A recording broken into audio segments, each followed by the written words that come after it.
Hi there, my name is Catt Small and I'm a director of product design. I've been working in the product design space for about 12 years now, and I've worked across a variety of industries, including marketplaces. I've worked for companies in the music space as well as most recently software as a service. And I really enjoy getting to connect with people and share my experiences and help other people learn from what I've learned. And I really wanted to do that in a fun, interesting way. So I am actually going to be recording some videos.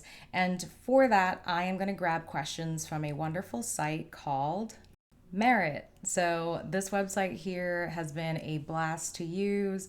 I have used it for a variety of meetings with really interesting people, and it's a great place whether if you want to be a mentor or you are looking for somebody to answer some questions and provide some guidance. You'll definitely find it on Merit, so definitely go to get-merit.com.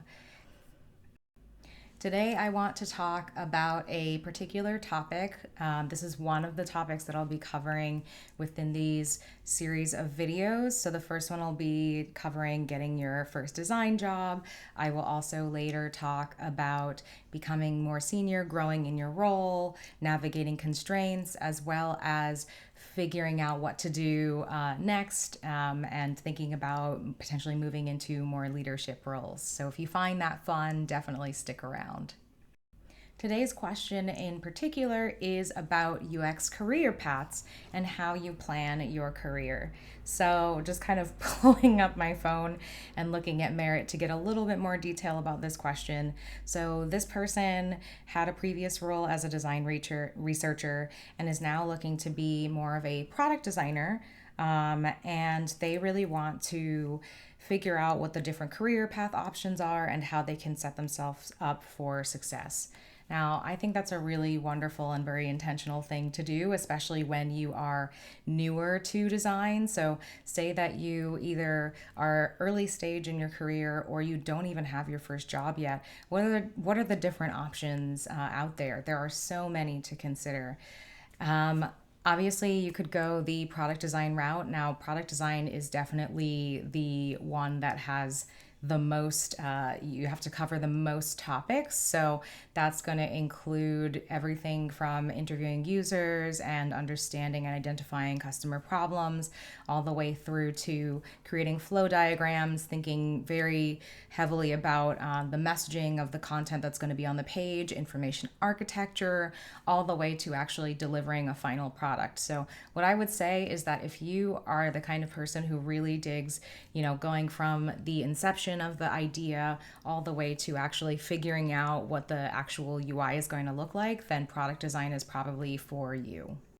Say that you're not exactly intrigued with being a part of the entire process of design from the beginning to the end, and you'd much rather be at a single point within that process. There are options out there for you. So, for example, if you're not really digging as much of the thinking about information architecture and prototyping and visual design and all that stuff, maybe you'd be a great user researcher. Maybe you'd be a great UX designer if you just want to focus more on the information architecture and the customer problems. You could be a service designer as well. That's definitely an option.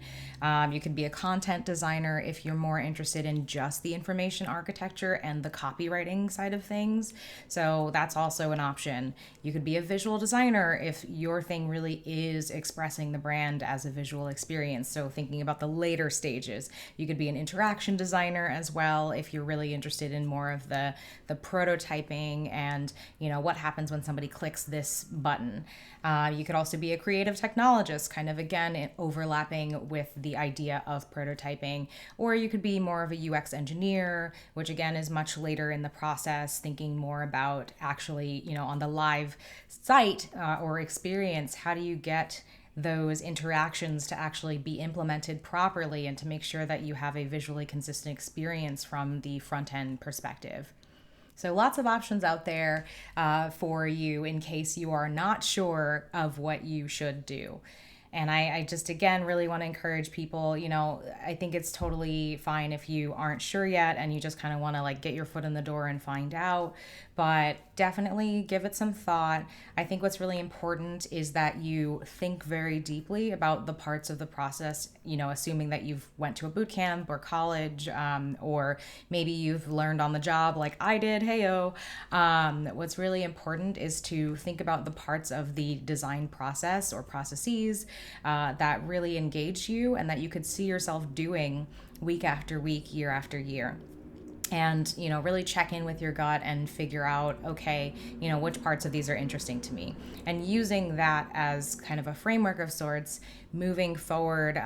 You don't have to have all the answers immediately, but thinking about, okay, I think I want to try being a creative technologist, for example, or I think I really actually am interested more in content design than, say, the entirety of the product design process. So I think it's okay to not fully know. I think it's also okay if you have maybe an inkling based on, for example, listing out some of the options in terms of the things that you like most about your job or your future job. And you can check job descriptions if you're not really sure what each of these does to see more detail. So I really think that the best way to move forward from here is make a little plan for yourself.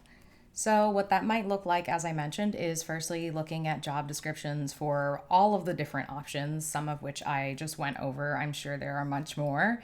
And then, based on those and a personal assessment of the parts of the process that you've learned that you've enjoyed most, or you feel that you would enjoy most as somebody who knows themselves, and then, kind of like overlap those and see which of the job descriptions that are out there feels most like you. And then from there, you can actually start thinking about what your next step might be. And that might look like, needing to redo your portfolio a little bit to match the job that you're looking for, redoing your resume. That might look like reaching out to some folks that work at some interesting companies that you know about, but really focusing on what you can do immediately versus maybe the 5 or 10-year view. Because honestly, you'll see where you get.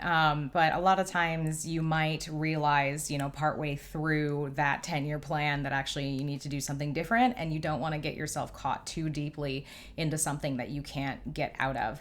And most importantly, of course, is to trust your gut. So again, relating to making sure that you're focusing on that next step versus that 10-year plan. If at any point that you find that, you're going down a track and you really don't like where it's going, pivot, right? Like that's what you do in startups, that's what you do at large companies, and that's what you should also feel comfortable enough to do for your career. And that's what I've got for you when it comes to early career thinking. If you enjoyed this, let me know. Next time, I'm going to talk about standing out when you are an entry level designer. So, kind of building on that theme of getting your first design job. First, you got to know what the career options are out there. And then you can actually tactically think about how you can really stand out. And, once you have that career plan, I think it's going to be a lot easier. But let's talk more about it next time. If you liked this video, I created it using an awesome piece of software called which you can find at app. And shout outs to All Turtles for creating this really cool software that I could just record all of this in without having to do very much editing, made it super easy. Until next time, thank you so much. Bye.